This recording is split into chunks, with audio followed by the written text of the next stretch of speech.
80টা MLA দিয়ে রেখেছে যাদেরকে, তাদেরকে জিজ্ঞাসা করেন না। আমাদেরকে একটাই তো ভাঙড়ের বীরেরা দিয়েছে, একটাই। সব নৌসাদ বলবে তাহলে 80টা তাদেরকে বিধায়ক কেন দিল? বারবার বলেছিলাম বিজেপিকে দিয়ে তৃণমূলকে আটকানো যায় না।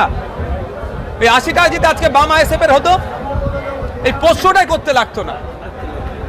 তারপরেও বলবো দেশের আইন বিচার ব্যবস্থা আছে, অহেতুক কেউ ভয় খাবেন না, ঘাবড়ে যাবেন না।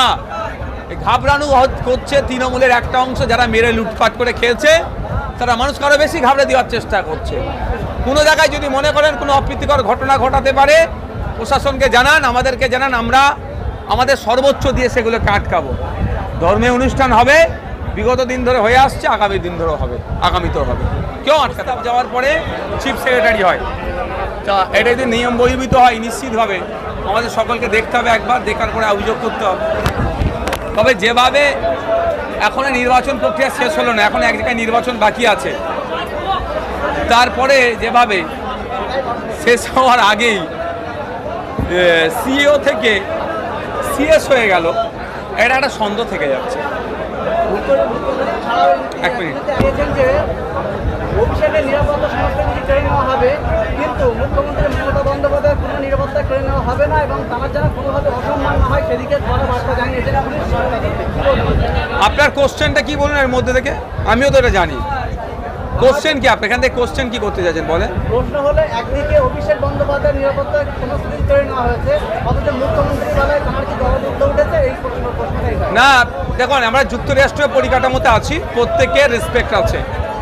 ফরমার চিফ মিনিস্টারের যে ক্যাটাগরির সিকিউরিটি প্রোভাইড করা দরকার, তাকে সে প্রোভাইড করতে হবে। নওশাদ সিদ্দিকী এমএলএ হিসাবে যে নিরাপত্তা পাওয়ার দরকার, সেটা কিন্তু মমতা ব্যানার্জি দেয়নি, ফলে কোর্টে গিয়ে নিতে হয়েছে। দ্বিতীয় কথা, একজন এমপি হিসাবে যে নিরাপত্তা পাওয়া দরকার, সেটা তাকে দিতেই হবে। অভিষেক বাবুর ক্ষেত্রে সেটা হয়েছে। এবার পুরাতন একটা রাগ আছে, আমি আপনি সবাই জানেন, এটা ওপেন সিক্রেট, যে অভিষেক বাবুর সাথে শুভেন্দু অধিকারী একটা পুরাতন আঁচকি আছে।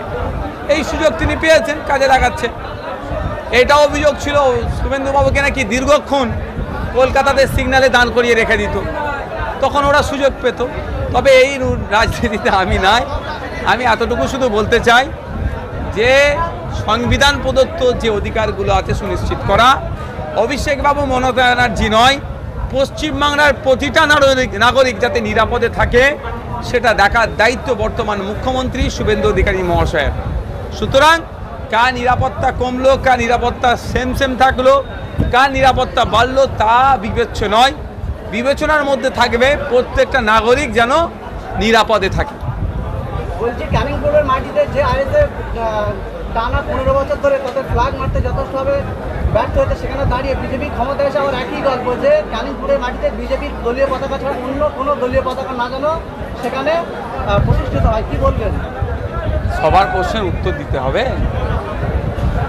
এখন নেতা সাজছে তো নাম কামাতে হবে, এই জন্য একটা দুটো কথা বলতে হবে, ভাইরাল হতে হবে, বড় নেতা হওয়ার শখ দেখেছে। এতটুকু শুধু বলতে চাই, আইনের ঊর্ধ্বে কেউ নয়, সে বিজেপি হোক আর তৃণমূল হোক আর যে কেউ। পশ্চিমবাংলার বিভিন্ন জায়গায় আইএসএফের পতাকা আস্তে আস্তে উঠতে শুরু করেছে, আগামী দিনে উঠবে। কি কারণে হয়েছে ভাই? ইভিএম নিয়ে এটা যেটা শোনা যাচ্ছে, ইভিএম নিয়ে বিতর্কিত মন্তব্য করার জন্য নাকি গ্রেফতার করেছে।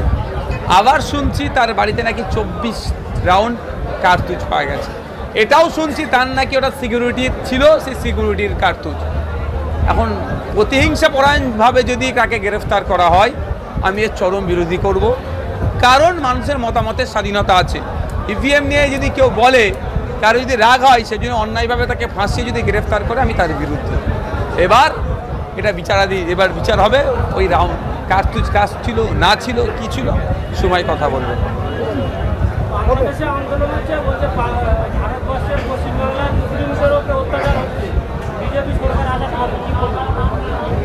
আন্তর্জাতিক বিষয় তো অনেক ভুলভাল ভিডিও তো এখানে ছাড়া হচ্ছে।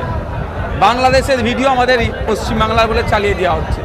আমি আপনাদের মাধ্যমে সাধারণ মানুষকে বলবো, এগুলো সতর্ক থাকবে। বাংলাদেশের অত্যাচার দেখিয়ে পশ্চিমবাংলায় বিজেপি ফায়দা উঠল। এটাও হতে পারে পশ্চিমবাংলার অত্যাচার দেখিয়ে বাংলাদেশের রাজনৈতিক দলগুলো ফায়দা লুটতে পারে।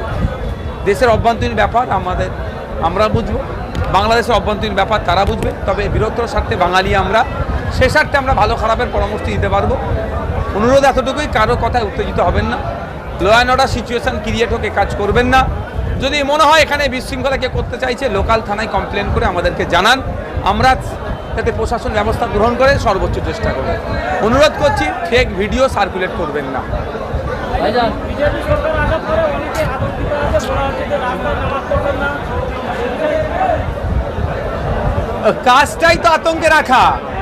আজকে সরকার সাহেবরা ভাঙড় সহ ক্যানিংয়ের মানুষকে আতঙ্কে রেখেছিল। মানুষ কি অক্ষম আছে? এদের কাজটা হচ্ছে আতঙ্কে রাখা। যে কে কি বলছে পাত্তা দেওয়ার দরকার নেই, এতটুকু মনে রাখবেন সংবিধান আছে, আর্টিকেল বলছে, সংবিধানের আর্টিকেলে উল্লেখ আছে আপনি আপনার ধর্ম পালন করতে পারবেন, ধর্মকে পালাতে পারবেন, ধর্ম প্রচার করতে পারবেন, ধর্মের প্রসার করতে পারবেন, কারো কথাই পাত্তা দেওয়ার দরকার নেই। আতঙ্কিত তারা বেশি হচ্ছে যারা মেরে লুটে খেয়ে রেখে দিয়েছে। আরেকটা বিষয় ভাইজান, সামনে যেহেতু কুরবানি ঈদ, সেই ক্ষেত্রে মানুষ অনেক বিভ্রান্ত হচ্ছে। কি বলবো আমি, 80টা এমএলএ দিয়ে রেখেছে যাদেরকে, তাদেরকে জিজ্ঞাসা করেন না। আমাদেরকে একটাই তো ভাঙড়ের বীরেরা দিয়েছে, একটাই। সব নৌসব বলবে তাহলে 80টা তাদেরকে বিধায়ক কেন দিল? বারবার বলেছিলাম বিজেপিকে দিয়ে তৃণমূলকে আটকানো যায় না। এই 80টা যদি আজকে বাম আইএসএফ এর হতো, এই 500টাই করতে লাগতো না। তারপরেও বলবো দেশের আইন বিচার ব্যবস্থা আছে, অহেতুক কেউ ভয় খাবেন না, ঘাবড়ে যাবেন না। ঘাবড়ানো করছে তৃণমূলের একটা অংশ, যারা মেরে লুটপাট করে খেয়েছে, তারা মানুষকে আরো বেশি ঘাবড়ে দেওয়ার চেষ্টা করছে।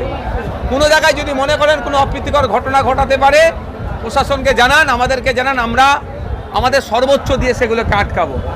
ধর্মীয় অনুষ্ঠান হবে, বিগত দিন ধরে হয়ে আসছে, আগামী দিন ধরেও হবে, আগামীতেও হবে, কেউ আটকাতে পারবে না। Thank you.